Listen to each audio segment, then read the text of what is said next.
Thank you very much, Roberto. It's a pleasure to give this talk. And I'd be glad to take questions during the talk. It will be more lively, I think. Okay, so I'm going to talk about absolute negative mobility. And the work was done together with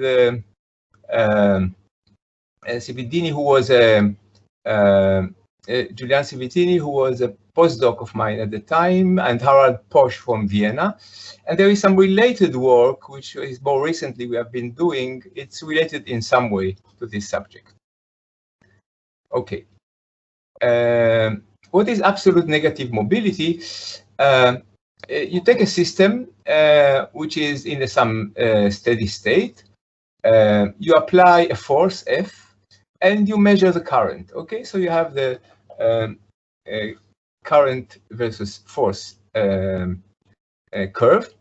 And absolute negative mobility means that you apply a force in the positive direction, while the current goes opposite to the force. So that's this slope here. By the way, do you see my pointer? Roberto? Yes, yes, your pointer. I can see my pointer. Okay, I see good. your pointer. I think that Okay. all the other people. Okay, that's great. Okay, good. So the current is related to the force with the mobility, mu. And in that case, the mobility is negative when it goes opposite to the direction of the force. Now, for systems in equilibrium, when F is equal to 0, so if this system here at F equal to 0 is equilibrium, there is the Einstein relation, which says that for small force, the mobility is simply related to the diffusion constant through beta 1 inverse temperature. And since the diffusion constant is always positive for stability, one can argue that if you are around the equilibrium point and you apply a force, then you will never get negative mobility, because it's just simply related to the diffusion constant. Okay, so this is basically the argument is very simple. You take a particle, put it on a horizontal plane in some system with finite temperature. Nothing happens. That's equilibrium. You tilt the plane, and with negative mobility, the particle is supposed to go up. Clearly, this cannot happen. Yeah, obviously. Okay. Now, a related problem is that of negative differential mobility. What is this? When you have a case where the mobility is positive for small force, like here, that it goes, the current is in the direction of the field. However, when at sufficiently strong field, you get that the current decreases with increasing the field. dj df is negative. This is called negative differential mobility. This is a more common situation. This is a common situation, and it happens a lot in semiconductors and many other systems. And a typical mechanism, although not necessarily the only mechanism, is that of traps. If you have a particle moving in a channel and with a trap, then clearly, if the particle can be trapped every now and then, and when you increase the force, it is much more difficult for it to get out of the trap, and therefore you get a decrease in the current. And this is a simple mechanism to get a curve like that.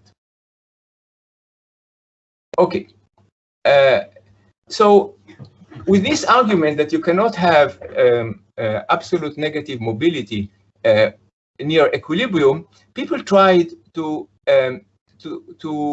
find systems which are not in equilibrium, perturb them with some drive, and get negative mobility. And this was, for example, this is just one example of many done by these people around Hangi. And so the scenario is the following. Let me just describe it. It's very simple. We start with a non-equilibrium steady state. No current. What is the state? we imagine a particle who is diffusing in a channel. Okay, this is a channel, and in the channel there are some hard obstacles. These are these roads.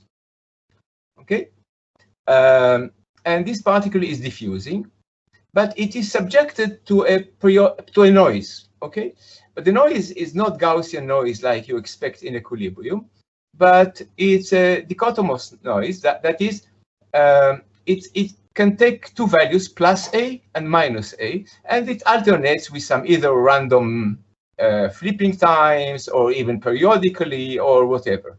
So basically you have a medium here, a diffusing particle, a noise which is of this shape, and this is a non-equilibrium steady state because the noise is not the usual noise that we expect in equilibrium. Okay, so that's the state that we want to perturb now.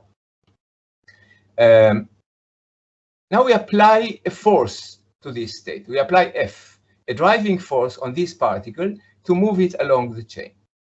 And it turns out that if you choose the parameters right, like the tilt angle of these obstacles and the length and whatever, you can get absolute negative mobility. And basically the idea is the following.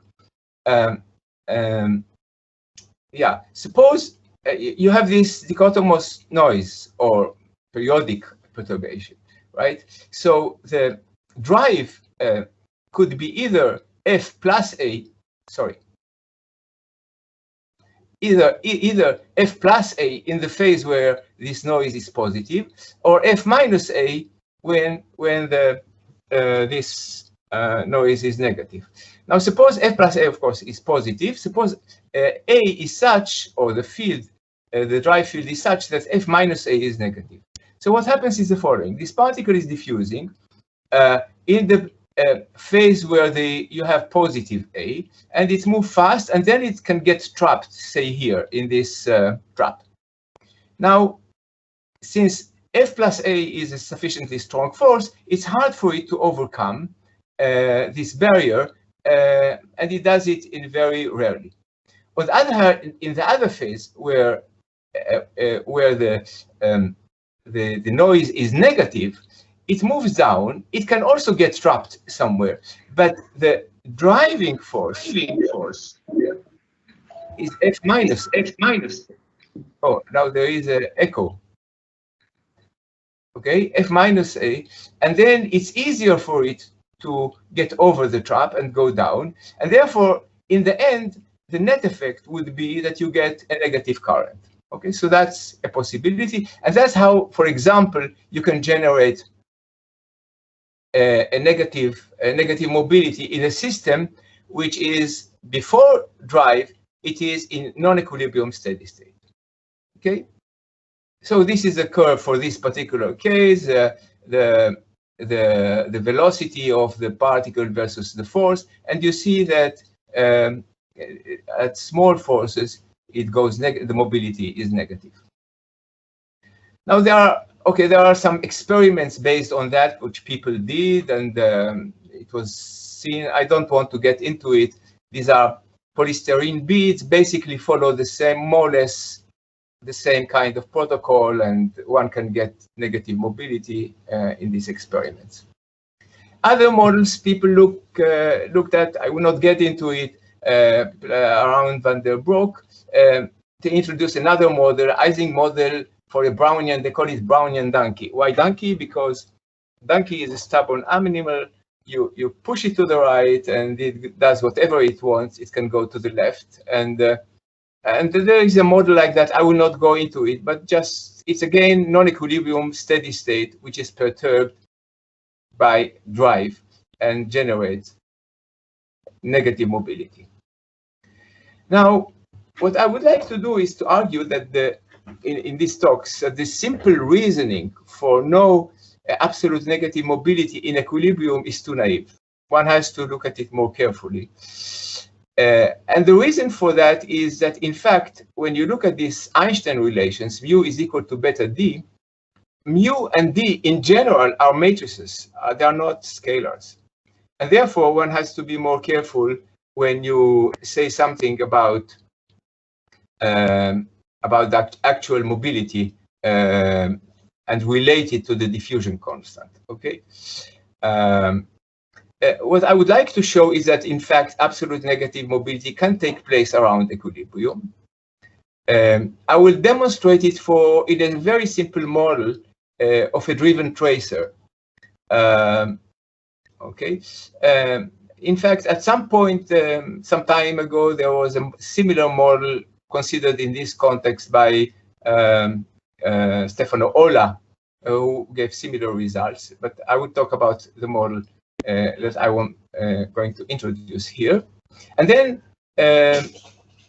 I'll talk about entropy production in this model. Since the particle moves opposite to the direction of the field, the question of entropy production is interesting to probe. And then at the end, there is, I would like to show that, in fact, there is a phase transition and condensation when you take many tracers. But we'll get to that towards the end. Okay, is that all clear? Or okay. Let me now give a motivation to what we did. We looked, in fact, the way we were not looking at this problem at all. We were looking at the following problem. Looked at particles, hard particles, moving in a narrow channel. And the hard particles just are neutral. They just diffuse to the right and left, no bias. And there is a tracer, the red particle, which is driven. Okay, there is a force on it, and it's pushed to the right. And we were interested in studying what is the steady state of this kind of problems, because we knew from some work we did some time ago is that this narrow channel with hard particles has phase transition, even in equilibrium without drive, it has a phase transition as a function of the width of the channel. When the width is equal to 2, I mean, when it can accommodate two spheres, at that point there is a phase transition, and in fact the pressure is singular as a function of the width of this channel at when the width is 2 or 3 or 4 or whatever. So we were interested in looking at that, and we ran some dynamics. Okay, some simulations. I want just to show you how it looks. This is the way it looks. And the red particle is pushed to the right. The other particles are just diffusing. And what you see that for the particle to move around, it needs to have some space around it. It creates a space, and then it can overtake some particles and things like that. So in trying to understand this, we said, let's model this kind of dynamics in a simple model that we can study analytically, and then see what we find. Okay, so basically this was a motivation, and that's how I want to motivate the following model that I want to introduce now. Okay, here's the model. This is a SEP kind of model, that is symmetric simple exclusion process, where you have a one-dimensional model. You have particles on a lattice. There is a lattice, and each lattice point is either occupied or vacant, and it can be occupied by what I call bath particles, the black particles, which are just symmetric. They are not doing any, there is no force on them. And there is a tracer, the red particle, which is driven by a force. Okay, so, and now I want to define the dynamics of this model. The dynamics is very simple, and it's very important that just go over it slowly so we understand the model. You have a particle here. If you pick up at random a site, and if there is a bath particle in it, it can hop to the right or to the left with probability 1. Okay, if the nearest neighbor site is vacant. Okay, so it just diffuses around. Now, for the tracer is driven, therefore it hops to the right with probability P and to the left with probability Q, and when P, say, is larger than Q, it's just driven to the right. So this is the hopping process. But this is not enough. We also want to allow particles to overtake each other, like in the channel. So what we introduce is an exchange process. The exchange process is that this tracer is exchanged with a particle provided there is a vacancy in between. So it goes to the next nearest neighbor particle, provided the site in between them is vacant. And it does it with probability P prime when it does it to the right and Q prime to the left. Is the model clear? Yeah, I don't get any reaction, so I don't know whether. It's clear. Yeah, it's clear. The model is clear. Okay, okay.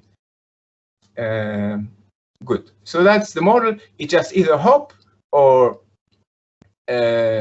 exchange. Okay, and the reason why we took a vacancy here in between, we allow this process to take place only if there is a vacancy. This was motivated by this channel video that I showed you before. Now, let's look at this model. This is the dynamics. And let's look at some special cases. If we take P is equal to Q, so basically no hopping drive in the model, and also no exchange drive. P prime is equal to Q prime. This is basically all particles move symmetrically. And in fact, you can check, and this is very easy to check, the detailed balance is satisfied. This is equilibrium state. And in this equilibrium state, the density is flat. All particles are distributed randomly among all sites, and that's the steady state. Now, what happens if P is, say, not equal to Q? Suppose it's larger, so there is a drive to the right. However, there is no exchange. That is, P prime and Q prime are 0. This is what is known as single file. People cannot overtake particles cannot overtake each other, and therefore, when the tracer is driven, it pushes the other particles in front, and it creates a density, excess of density in front of it, and some void behind it. As a result, in the limit of very long system, it turns out that x, the position of the particle, it moves to the right, but it moves only as square root of t. That is, the velocity is 0. X over t is 0, but x does move as square root of t. If you have a finite system, because as it moves, it accumulates more and more particles in front of it, which slow it down. On the other hand, if the system is finite, length n, it cannot accumulate too many particles. It could accumulate only n particles in front of it. And there is a finite velocity, but velocity is very small. It goes like 1 over n. Basically, that's well-known phenomena driven in the single file limit. And the question is, what happens when we take now the general case where we have both P larger than Q and P prime larger than Q prime? So we drive this particle to the right, and we drive it by both the hopping mechanism and by the exchange mechanism. And the question is, once we take small drive, P minus Q is small and P prime minus Q prime is small, can the particle, which is pushed to the right, can it move to the left, which would be absolute negative mobility? Okay, so this is the question. And what I would like to show that, in fact, it does happen. And in fact, it can move with certain, choice of parameters. It can move to the left, and negative mobility is generated. Okay, first of all, let me just give you some numerical results of numerical simulations before talking about the more, getting some understanding. So here is the velocity of the tracer as a function of delta. What is delta? Delta is the drive in the hopping. So P is R plus delta over 2, and Q is R minus delta over 2. And the drive in the exchange process is, we call it delta prime. So there is the average drive in the exchange, which is R prime, and the bias is delta. So we are interested in the case where both delta become positive and the delta prime become positive. So here is a case that shows negative mobility, absolute negative mobility. You can take even delta prime is equal to 0. That's okay. And take only delta. So you drive only in the hopping process. And what you see is the following. At low density, the density is the average density of the particles in the channel. You get a curve like that, which is the mobility is positive. Eventually, for sufficiently large drive, you get negative differential mobility. Okay, but that's okay.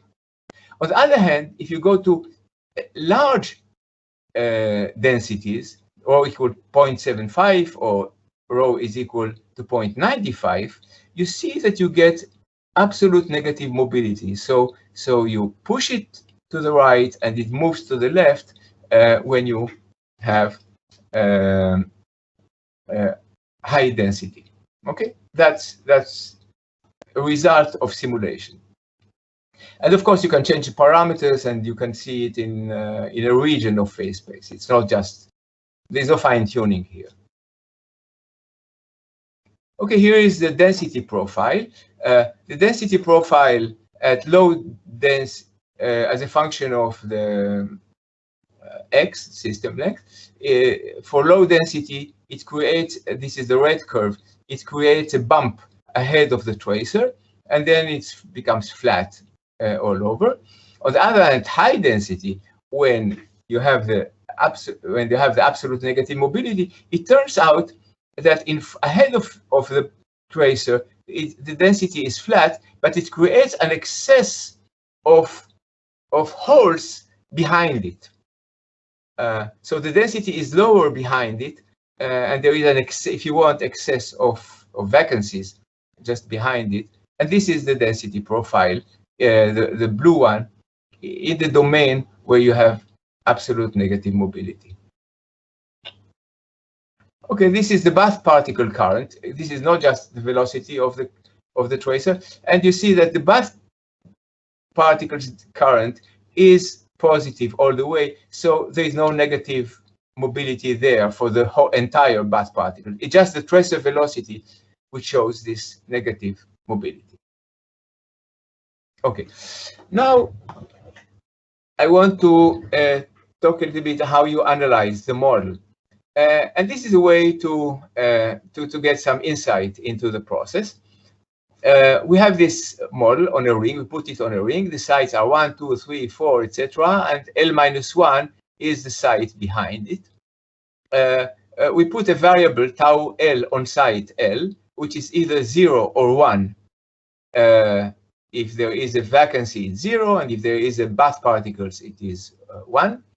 The average density on that site is the average of tau, and we just decompose it in the mean field approximation, where whenever we have a correlation function between tau L and tau K, we approximate it by the product of the densities, which is a very good, as we'll see, approximation in this case. Okay. Now we also, when we do the analysis, we keep the tracer at site 0. That is, we work in the framework of the tracer, in the reference frame of the tracer. So the tracer is always at 0, and then we get the steady state here. So here is the density equations for the bulk. I don't want to go really through the equation, just to give you the idea. d rho L dt, this is the time derivative of the density.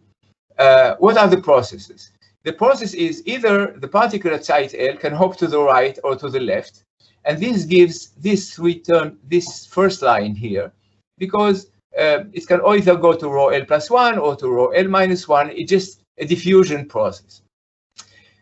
On the other hand, there is another process, that is, if the tracer moves from, makes a hop, then site L becomes L minus 1 or L plus 1, depending on the direction of the hop. So we have to take that into account when we work in the reference frame of the tracer. And basically, these are the two terms here. If the particle hops, if the tracer hops, it hops with probability p times 1 minus rho 1. That's the rate at which it hops. And then the density at site L becomes rho L plus 1 rather than rho L.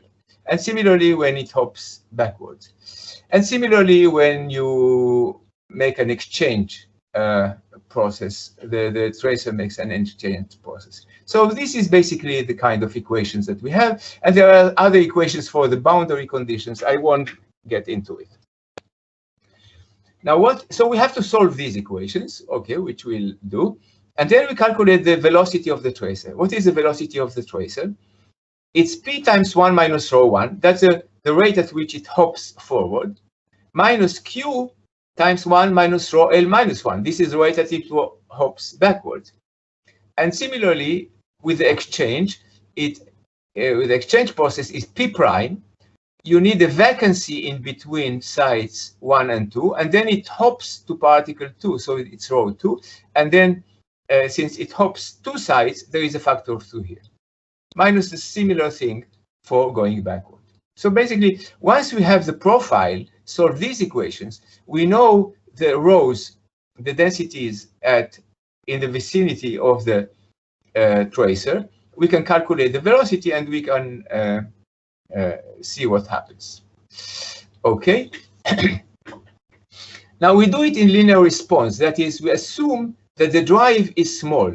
That is, P is R plus delta over 2, and Q is R minus delta over 2. And the idea is, so P minus Q, the drive is delta, we assume it's small. And similarly, P prime is R prime plus delta over 2, and Q prime R prime minus delta over 2, and delta prime is small. And then we evaluate the density profile rho L for small drive. Now, for zero drive, it's just rho. Rho is the average density. It is flat, plus phi L. Phi L is whatever the deviation. And we want to calculate phi L. You can do it. I don't want to get into it. But the equation is written here. You just insert it. It's basically second derivative of phi with respect to L, plus a term which is proportional to the velocity of the tracer times first derivative. And this is a constant which depends, the coefficient here is a constant which depends only on the average density and the average rates R and R prime. So basically, the density profile is just exponential. You know, it's a second derivative plus something times the first derivative. So the density profile is e to the minus L over xi. Xi is some length, and this is the length, and it's inversely proportional to the velocity of the tracer. So it's this plus a constant. Basically, that's very simple, and you can fit it, and you see that the fit is very nice. That is, the lines fit very well with the simulations. These are the lines that you see here. So it's exponentially decaying, or exponentially decaying from the other side, and when it moves from one to the other, you get a flat, a linear profile. That's at the boundary. Okay. Now, so how can we have negative, absolute negative mobility? The point is the following, and basically this is what explains the thing. There is a hopping, there are two fields, two driving fields in the problem. One is the hopping driving field, which is P minus Q. And the other one is exchange drive, which is P prime minus Q prime. And the velocity, in fact, is composed of two velocities. One is hopping velocity. I can count only the moves where it makes a hopping process. And this would be the hopping velocity. And there is exchange velocity. And the overall velocity is just the sum of the two velocities. Okay, that's here. And P over Q, I can relate it to the driving field by e to the field, e to the f, the hopping field. And P prime over Q prime is e to the 2, the exchange field. And the 2 is because it exchanges two sides at any given time. Okay, is that clear? Yeah, yeah, okay, good. So in fact, when you write down the linear response, you have to write down it's a matrix form.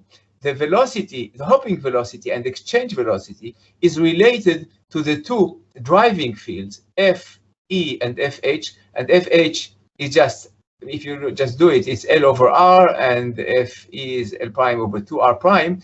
And it's related with some mobility matrix. This is a mobility matrix, and it has these 4 elements, which you can calculate from what I said before. And basically, this is the mobility matrix. That's what's written here.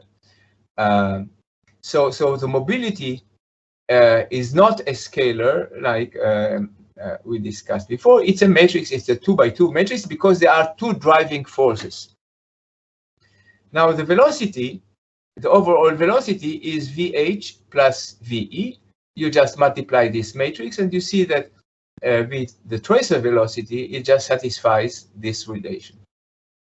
And the mu HH, mu HE, mu E, we know what are the expressions for them. Now, this matrix has to be positive definite, at least non-negative definite. Clearly, the diagonal matrix elements have to be positive, and the determinant of the matrix should be non-negative for stability. But the off-diagonal elements need not be positive. They can be negative. Mu HE and mu EH. Sorry to interrupt you. Yes, this is just a very nice example of the Onsager matrix. I mean, is right, absolutely. Is that? It's precisely that. Yeah. It's precisely that. And the off-diagonal term is negative. So happen to be negative, and there's nothing wrong with that. As long as you keep the matrix itself at least non-negative definite, that is, the determinant should be larger or equal to 0, which is the case here. That's precisely Onsager matrix. So, okay, so here is the matrix, and we have calculated it. The velocity is just, as I said before, it's just this expression. So if you just take these expressions for mu HH, mu EH, and put them here, you end up with the following expression for the tracer velocity. There is a constant. This constant depends on the density, average density, and the average hopping rates without a drive, but it is proportional to delta and delta prime, right? It's linear response. These are the driving fields, and this is the expression. And it turns out that while this coefficient of delta prime is positive, the coefficient of delta can be negative. It's 1 minus 2 rho, and if rho is sufficiently large, you get a negative contribution. And God's willing, you can make the entire expression negative, and you get a negative velocity, although delta and delta prime are positive. Okay, and basically that's what happens. Clearly, if you take delta prime is equal to 0 and rho is above a half, you get negative, absolute negative mobility, as you can see in this figure. This is a case where delta prime is equal to 0, and you plot, that's what I showed you before, the velocity as a function of delta. And in this case, you can get negative mobility, absolute negative mobility, which is you see here. On the other hand, if you take delta is equal to 0, but delta prime positive, you always get positive mobility, and it's clear that that's what you see here. It's positive. So it agrees very well with the expressions that we have. So, okay, just to get some understanding, okay, Roberto, you give me 5 minutes before I have to stop. Let me know, okay? So yeah, don't worry. Yeah, also will inform you. Yeah, okay. How much time do I have? I think you have still more or less 20 minutes, maybe. Yeah. Oh, okay. Okay. Okay. So now to see how it comes about, it's very one can get insight from looking at the high density limit. And the high density limit, take very high density, namely there is a single vacancy in the problem. So all sites are occupied. There is a tracer, that's a red particle, and there is a vacancy.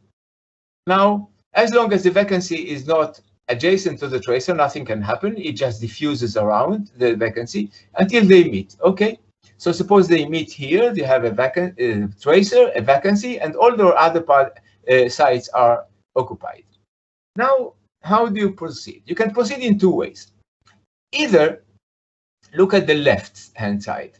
Either you first make an exchange process, take this tracer and exchange it with the particle to its right. Okay, you move here and you do it with a rate p prime, right? That's exchange. And then you hop backwards to the vacancy of its left. You do it with rate q, and you end up with a situation like that. So you end up, after you make these two steps, in a state which is basically the same as the state you started with, but it's shifted to the right. Okay? So this tracer can move to the right with rate p prime q, and the position of the tracer, it just goes to x plus 1. It moves to the right. So that's one possibility. The other possibility, it can do it the other way around. That is, it can first hop to the right with rate p, and then exchange backward with rate q prime. And then again, you end up with the same, like in the initial state, except shifted to the left. And you do it with rate p times q prime. So basically, this is the motion. This is how this particle and vacancy hop together, either to the right or to the left. And clearly, if p q prime is larger than p prime q, it will move to the left, because the rate of moving to the left is pq prime, to the right is p prime q, and that's how you generate the negative mobility. That is, when you push the particle hard with the p and q, it generates a kind of blockage ahead of it. And then, since there are some vacancies behind it, it can exchange behind, but then when it does exchange, it moves 2 steps rather than 1, and therefore it's more efficient for it to move backward. Basically, that's the understanding. Okay, hope this is clear. Okay, you can do it for small vacancy density. This is for a single vacancy, and if there is a small density of vacancies, when they don't interact with each other, you can show that the tracer velocity is equal to, this is the expression, and you can make it negative at will, basically, by choosing parameters. Okay, I want to make a comment. Okay, is that clear? Because that's basically what I wanted to say there. And I want to comment on entropy production. How do we understand it? The entropy production in a system like that can be written as the following thing, by the following expression. You have a hopping rate from a microscopic state J. This is a general expression. You have a system that hops in configuration space from a state J to state I. And the rate at which it does it is Wji. This is from J to I. And the probability that the system is in state J is Pj. Okay? So Wji Pj minus Wij Pi is just the current in between these two microscopic states. If you take this current and multiply it by the log of the current, probability of moving from I to J, from J to I, divided by I to j, then it should be I to j here. There is a spelling. Then this would give you that the log, when you average over the log, you get the entropy production rate. And this is clearly non-negative, because whenever this is positive, this is positive, and vice versa, and this is non-negative. Okay? So let's look at this expression for our model. So S dot is just the hope, it's this expression. I can just decompose the log into two parts. One is log of pj over pi, and the other one is wji divided by wij. I'm sorry, there is a misprint here. So let's look at the first term here, this one. If you look at this term here, then wji pj minus this, okay, I can just symmetrize it, and basically I can, instead of writing it pj over pi, it's just twice one of them.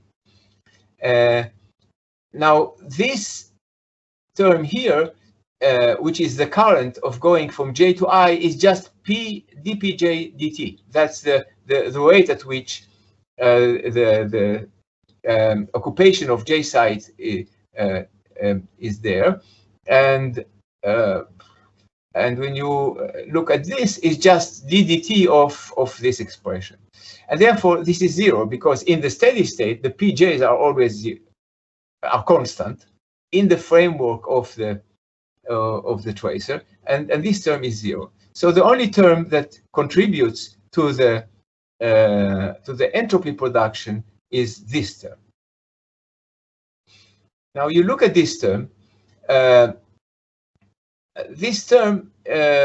Basically, whenever wij is equal to wji, it should be ji, then this ratio is 1, and this does not contribute. So whenever a bath particle hops to the right or left, it doesn't contribute anything to the entropy production. The only term that can contribute to the entropy production is that for which these two w's of going to the right and left are different, and these are the moves of the tracer. So basically, S dot, we have to take, most of these terms are zero, so the only one that contributes is the one which involves moving of the tracer, which is p over q and p prime over q prime with some coefficients. So basically what it shows is that the entropy production just consists of a single term. It is of order 1. It is not of order the length of the system. The entropy is produced only at the tracer by the motion of the tracer, and the overall, of course, by definition, the entropy production is positive. And it's of order 1, it's not extensive. It just comes from the motion of the tracer. All the processes that involve the bath particles do not contribute. Okay, that I will not say anything about it. Okay, now let's go back, before finishing, let's go back to the hard disk model. So with the insight we gained there, we went back to the hard disk model and simulated with the molecular dynamics, basically. And we want to see whether we can generate absolute negative mobility. It turns out this is not an easy task. What we found is, for example, if we take a width of the, so there is a tracer, we apply a force on the tracer, and all the other particles are just diffusing. This is a width of the channel is 2.6, so it can accommodate the diameter of the particles is 1. So 2 diameters is 2, so it's a little bit more than 2. So particles can overtake each other. And this is the velocity versus f. F is the field, And what you see is, we see a curve like that. We have positive mobility, but negative differential mobility. Basically, that's what you see here. We did not see absolute negative mobility. You know, it's one should play with the parameters. We tried several things to do. We tried to shape the tracer in a different way. We tried to apply the force only on the upper half of the channel, whatever. So what we got in this model is just absolute, it's negative differential mobility, but it doesn't mean much. It's just one has to play with the parameters, and I'm sure it is there in some way. We just, you know, one has to look for it. It's not an easy task. Okay, with that, basically, I would like to add one more comment, which is, you know, I finished this story about the absolute negative mobility, and I just want to make a comment on what happens when you have more than one tracer. So we took this model and we looked at more than one tracer and let them move around. And the question, what happens? You know, they create a density profile in the medium, a non-trivial density profile, and therefore they do interact via the medium. And the question is, what happens? And what we observed is the following. Here are, this is in this, okay, this is in our model. So we took two tracers. This is x versus time. So we placed one tracer at the position it's 0, the other one at some other position, and we track them down in time. So they move around. Eventually, they meet. Once they meet, they cannot be separated. You know, they are just, they stuck together. So this is the parameters, and these are the parameters. But in the whole set of parameters, this can happen. That you have a very strong attraction force mediated by the bath particles. This is in the hard disk model. So the same thing. This is a two tracers. They move around. Eventually, they meet. Once they get close together, they just stay together. They cannot be separated. If you take, okay, this is just a typical configuration. They start with some distance. They get together, and once they get together, you just get stuck, and they move like that forever. If you take more than two tracers, you get condensation. Basically, here is a case of 24 tracers, and you see that once they meet, this is after they have met, that they just move together with as a block. So this is an interesting condensation process that takes place in this system. Okay. So basically, okay, this is just a zoom in to this region. Basically, they're just glued to each other. It's very strong attraction mechanism. Okay, so with that, I would like to summarize that, say that absolute negative mobility can take place around equilibrium.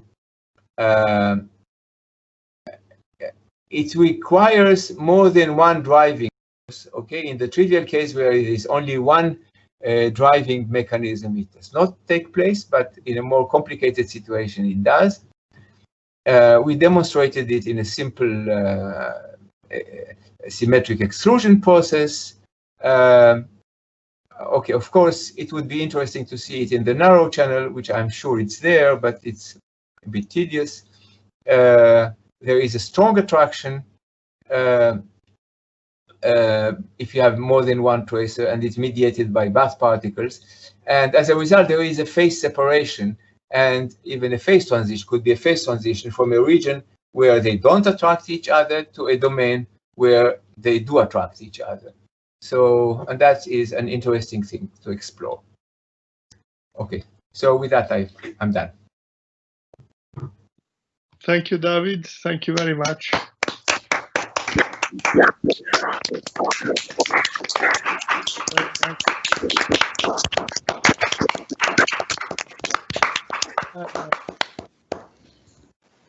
Okay, let's leave a space for questions.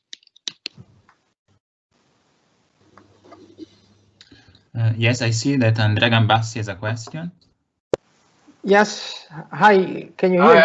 Hi, Andrea. Hi, David. Hi.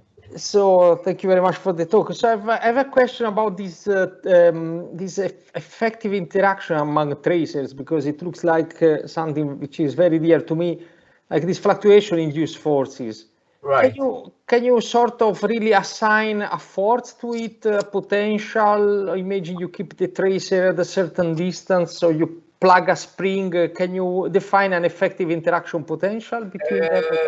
This is a non-equilibrium state, so it's hard. It's hard to assign specific. It's a non-equilibrium, and it's mediated through the density profile of the bath. Mm-hmm. Because so probably more than a real potential, what you could imagine to pin, let's say to pin one and attach a spring to the other and measure the force acting. That could be that. One can imagine doing something like that and try to see. Yeah, one can imagine doing something like that.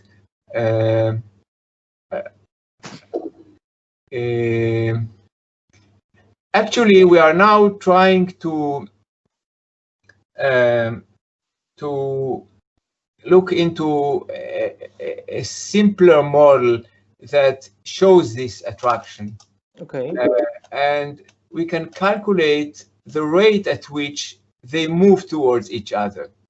So if you give me the distance between the two particles, I can calculate the rate at which they move towards each other. So that's the closest thing I can do, and which turns out to be a very strong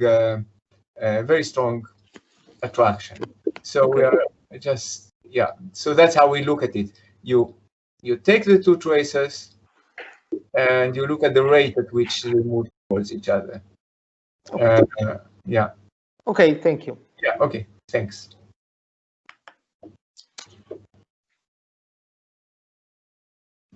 Okay, I see that there are other questions. Alessandro Manacorda.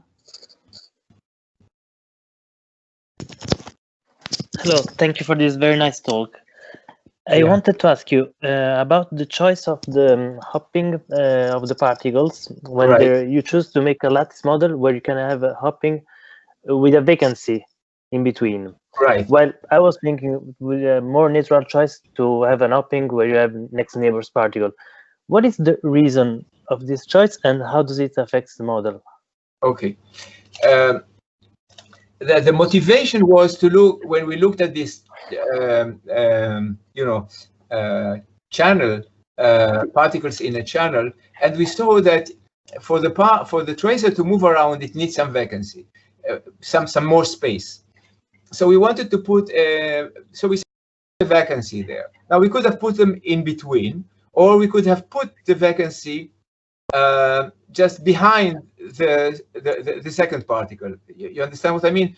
You have the tracer. Suppose you have a tracer, a particle, and then a vacancy, and then it's just the nearest neighbor hopping. Yes. Okay. Now, if that, of course, you can do. The problem is if you do that, the steady state in equilibrium, it's not equilibrium. That is, the steady state when there is no drive is not really equilibrium. It's non-equilibrium. It does not satisfy detailed balance. So we wanted to satisfy detailed balance to demonstrate that even with detailed balance, you can have absolute negative mobility. You can convince yourself very easily if the hopping rate, if you exchange with nearest neighbor particle only if there is one vacancy behind, you can convince yourself quite easily that if the hopping and exchange rates are symmetric, it's not detailed balance.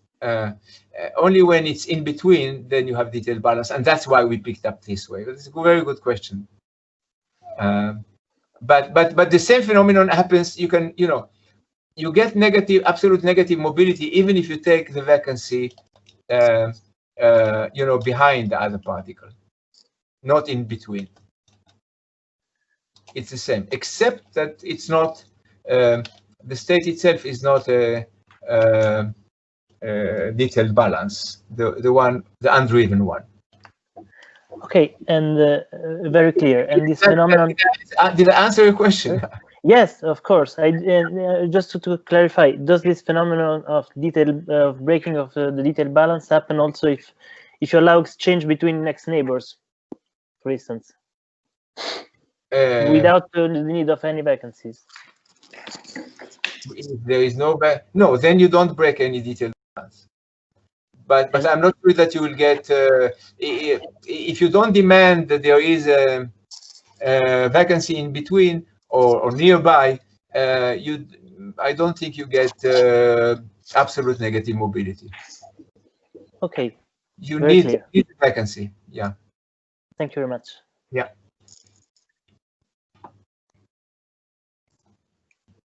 Okay, we have another question from Christian. Yes, thank you very much for the very nice talk. I wanted to ask about a question about the second item in your summary slide. Okay. That is, so this it's crystal clear explained by your example that indeed having how did you call absolutely negative mobility, it's due to the multi-component origin of the system. Right. You alluded also at the beginning to the possible role of phase transition. So the question is, could indeed the presence of the phase transition be driving mechanism for this phenomenon of uphill diffusion, even in just one component systems? No. When I talked about phase transition, when I mentioned phase transition in the beginning, I meant the condensation phenomenon, not about the absolute negative mobility. It's about the condensation phenomenon. Okay. You see, if you have only a single driving force, then the naive arguments would work, because you have, if you are in equilibrium and you have a single force, then the mobility and the diffusion constants are simply related by the temperature. And therefore, then the simple argument works, and you cannot have absolute negative mobility. So you need this, negative off-diagonal terms to generate absolute negative mobility. Okay. The reason that I asked is that at least via numerical simulation, we did see with some of the people in the audience indeed a negative conductivity, let's say, for the easing model in 2 dimension. Around equilibrium? Right, but imposing some given value of the magnetization at the boundary. Yes. So when, in a sense, when these values are in the spinodal region, below the value that would correspond to equilibrium without boundary, then we did see numerically indeed an uphill diffusion. And there we were only having one component. I mean, we could not identify more components.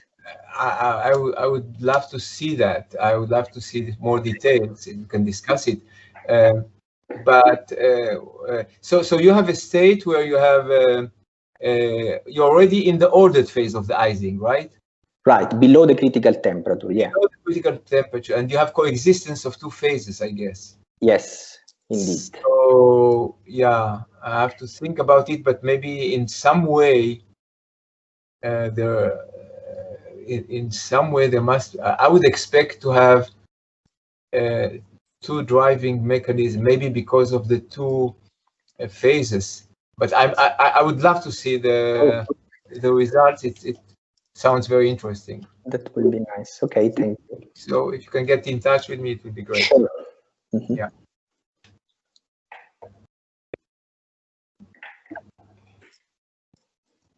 Okay, any other questions? I have just one small comment. Essentially, your message, David, is that if you have not coupled transport in this context, I mean, at least in this framework, you cannot observe absolute negative mobility. Around equilibrium, yes. Yeah, around the equilibrium, okay. Yes, yes, that's my understanding. Yeah, I see, but what Christian was just saying is probably that there should be a scenario that could be very similar.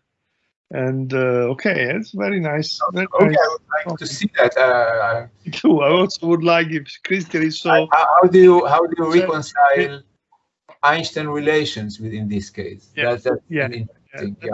It's puzzling. Yeah, I agree. Okay. I hope that Christian is going to send us the paper, or at least the references. Oh yeah, I will be happy. Thank you.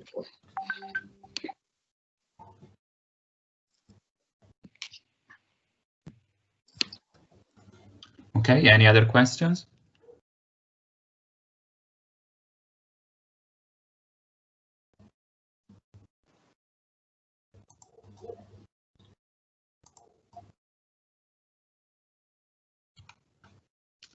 Okay, so since there are no more questions, I think we can thank again the speaker for the very interesting talk. Thank you. Thank you very much.